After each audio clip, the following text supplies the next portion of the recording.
నమస్తే. Goods transport agency GTA దీని మీద చాలా రకాల సందేహాలు. అంటే ఎవరు జీటీఏ పరిధిలోకి వస్తారు, అసలు జీటీఏ పరిధిలోకి రావాలంటే ఉన్న బేసిక్ క్వాలిఫికేషన్స్ ఏంది, ఏ డాక్యుమెంట్ సబ్మిట్ చేస్తే మనం జీటీఏ పరిధిలోకి వస్తాం అనేది ఇన్పుట్ ట్యాక్స్ క్రెడిట్ లో ఎలాగైతే కన్ఫ్యూజన్ మనకు ప్రివైల్ అవుతున్నదో, జీటీఏ ట్రాన్సాక్షన్స్ లో కూడా ఆల్మోస్ట్ సిమిలర్ గా చాలా కన్ఫ్యూజ్డ్ గా ఉంటుంది. డిపార్ట్మెంట్ వాళ్ళు జీటీఏ రివర్స్ ఛార్జీలో మీరు ట్యాక్స్ కట్టాలంటారు, మనమేమో కట్టాలో కట్టక్కర్లో తెలియదు. ఈ కొంత కన్ఫ్యూజన్ లో అసలు జీటీఏ గురించి సింపుల్ గా అర్థమయ్యే భాషలో మీకు చెప్పే ప్రయత్నం చేస్తాను. ముందుగా ఈ డెఫినేషన్ లోకి వస్తే, గూడ్స్ ట్రాన్స్పోర్ట్ ఏజెన్సీ డెఫినేషన్ కానీ వస్తే, GTA means any person who provide service in relation to transportation of goods by road. ఇక్కడ వరకు okay, transportation of goods by road వరకు okay. And issues consignment note, ఇక్కడే total గా confusion వస్తుంటుంది. And issues consignment note by whatever name called, అంటే further extend అయిపోతే by whatever name called అనేది అంటారు.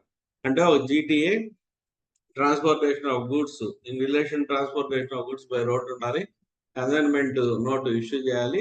ఈ కన్సైన్మెంట్ నోట్ ని ఇతరత్రా కూడా ఏ పేరుతో అయినా పిలుచుకోవచ్చు. మరి కన్సైన్మెంట్ నోట్ గురించి డెఫినేషన్ ఉందా అంటే, అన్ఫార్చునేట్ గా మనకు జిఎస్టీ చట్టంలో ఎక్కడ కన్సైన్మెంట్ నోట్ గురించి డెఫినేషన్ ఇవ్వలేదు. కానీ లక్కీగా మనకు rule 4B of the erstwhile service tax rules ఉన్నాయి 1994, దాంట్లో ఒక డెఫినేషన్ ఇవ్వడం జరిగింది. ఎక్స్ప్లెనేషన్ టు రూల్ 4B, దీనికి ఒక ఎక్స్ప్లెనేషన్ ఇవ్వడం జరిగింది. దీంట్లో ఉన్న డెఫినేషన్ ని మనం సింపుల్ గా అర్థం చేసుకోవాలంటే, మనకు అర్థమయ్యే భాషలో కన్సైన్మెంట్ నోట్ ఈ సీరియల్లీ నెంబర్డ్. మనం అనుకున్నట్టుగానే ఒక నెంబరు దీనికి మెయింటైన్ చేయాలి. తర్వాత name of the consignor, name of the consignee, registration number of the goods carriage, ఆ గూడ్స్ వెహికల్ ఏదైతే ఉందో in which the goods are transported, ఆ వెహికల్ రిజిస్ట్రేషన్ నెంబరు, తర్వాత details of the goods, place of the origin, place of the destination, ఎక్కడి నుంచి మొదలవుతున్నది, ఎక్కడికి వెళ్తున్నది. తర్వాత పర్సన్ లైబుల్ టు పే, ఎవరైతే జిఎస్టీ పే చేయాలో, అంటే కన్సైనరా, కన్సైనీయా, లేదా జీటీఏనే పే చేస్తుందా, ఈ డీటెయిల్స్ అన్ని కానీ ఉన్నట్టయితే మనం దీన్ని కన్సైన్మెంట్ నోట్ అని చెప్పి అంటాం. మరి కన్సైన్మెంట్ నోట్ కి by whatever name called అన్నారు కదా, ఇతరత్ర ఏదైనా డాక్యుమెంట్ అంటే ఈక్వల్ టు కన్సైన్మెంట్ నోట్ ఏది వస్తుందంటే, ఎల్ఆర్ లారీ రిసీట్ కానీ, జిఆర్ గూడ్స్ రిసీట్ కానీ, ఈ రెండు కూడా కన్సైన్మెంట్ నోటు పరిధిలోకి వస్తాయి. Whether lorry receipt, goods receipt or consignment note అని చెప్పి అడిగినప్పుడు answer is yes, since LR and GR contain all the columns specified for the consignment note. ఇందాక మనం ఏదైతే చెప్పుకున్నామో, name of the consignor, consignee, goods registration, vehicle registration number, place of origin, place of termination, ఇలా ఈ columns అన్ని మీకు LR GR లో ఉంటాయి. కాబట్టి మోర్ ఓవర్ మనకు ఆ డెఫినేషన్ లో కూడా by whatever name called అనేది చెప్పారు. కాబట్టి మనం ఈ ఎల్ఆర్ ని జిఆర్ ని కూడా ఈక్వల్ టు కన్సైన్మెంట్ నోట్ కింద తీసుకునే అవకాశం ఉంది. అసలు purpose of the consignment note ఇంత చెప్తున్నారు, జీటీ అంటున్నారు, రోడ్ ట్రాన్స్పోర్ట్ అంటున్నారు, కన్సైన్మెంట్ నోట్ ఉండాలంటున్నారు. అసలు కన్సైన్మెంట్ నోట్ ఇవ్వాల్సిన అవసరం ఏంది, purpose of the consignment note ఏది అన్నప్పుడు ఇది చాలా ఇంపార్టెంట్. కన్సైన్మెంట్ నోట్ యొక్క ప్రాముఖ్యత అంతా ఇప్పుడు నేను చెప్పబోయే 2 లైన్లలో ఉంటుంది.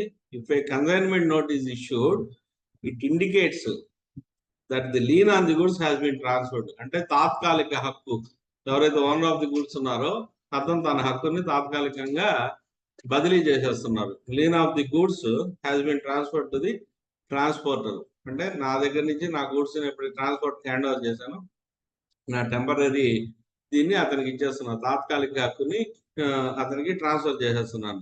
And he becomes responsible for all the goods till it's safe delivery to the consignee. So transporter యొక్క ఇదేంటంటే అప్లికేషన్ ఏంటంటే, ఈ గూడ్స్ ని కన్సైనర్ దగ్గర తీసుకొని జాగ్రత్తగా తీసుకొని వెళ్ళి కన్సైనీకి సేఫ్ డెలివరీ ఇవ్వాలి. ఈ సేఫ్ డెలివరీ ఇచ్చే దానికోసంగా మనం కన్సైన్మెంట్ నోట్ ఇస్తున్నాం. ఈ కన్సైన్మెంట్ నోట్ ద్వారా ఒక లీన్ క్రియేట్ చేసి ట్రాన్స్పోర్టర్ ఒక రెస్పాన్సిబిలిటీ ఫిక్స్ చేసి నాకున్న హక్కుని తాత్కాలికంగా అతనికి బదిలీ చేస్తున్నాం. ఇతని ద్వారా తిరిగి ఇది కన్సైనీకి జాగ్రత్తగా చేర్చాలనే బాధ్యతతో దీన్ని అప్పగిస్తున్నాం. ఇది purpose of the consignment note. కాబట్టి జీటీఏ ట్రాన్సాక్షన్స్ లో కన్సైన్మెంట్ నోట్ అనేది చాలా ఇంపార్టెంట్. కన్సైన్మెంట్ నోట్ అనేది ఏదర్ లారీ రిసిట్ ద్వారా అయినా ఉండొచ్చు, గూడ్స్ రిసిట్ ద్వారా అయినా ఉండొచ్చు. ఇందాక చెప్పుకున్నట్టుగా ఈ డీటెయిల్స్ అన్ని కానీ ఉన్నట్టయితే మనకు కన్సైన్మెంట్ నోట్ ని ఇప్పుడు డిఫైన్ చేయకపోయినా, జిఎస్టీ చట్టాలను డిఫైన్ చేయకపోయినా, erstwhile rule 4B explanation to rule 4B of the service tax rules దీని గురించి చెప్పున్నారు. కాబట్టి అక్కడి నుంచి ఆ కాన్సెప్ట్ తీసుకొని మనం జీటీఏ పర్పస్ కోసంగా కన్సైన్మెంట్ నోట్ ని క్రియేట్ చేసుకోవచ్చు. కాబట్టి జీటీఏ అనేది ఊరికే ఏదో ఒక లారీ ట్రాన్స్పోర్ట్ వెళ్ళిపోతే అది జీటీఏ ట్రాన్సాక్షన్స్ కింద రాదు.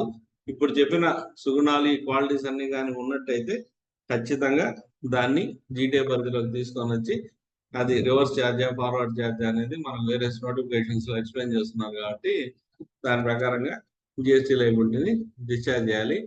ఇది ఇంతకుముందు వీడియోలో చెప్పినట్టుగా ఈ గార్గ్ గారు రాసిన బుక్ లోంచి గైడ్ టు జిఎస్టీ సర్వీసెస్ లోంచి ఈ కాన్సెప్ట్ తీసుకోవడం జరిగింది.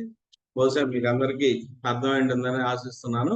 ఈ వీడియో నచ్చినట్టయితే లైక్ చేయండి, షేర్ చేయండి, నా ఛానల్ని సబ్స్క్రైబ్ చేసి ఇట్లాంటి వీడియోలు చేసేదానికి ప్రోత్సహించవలసిందిగా కోరుతున్నాను. నమస్తే.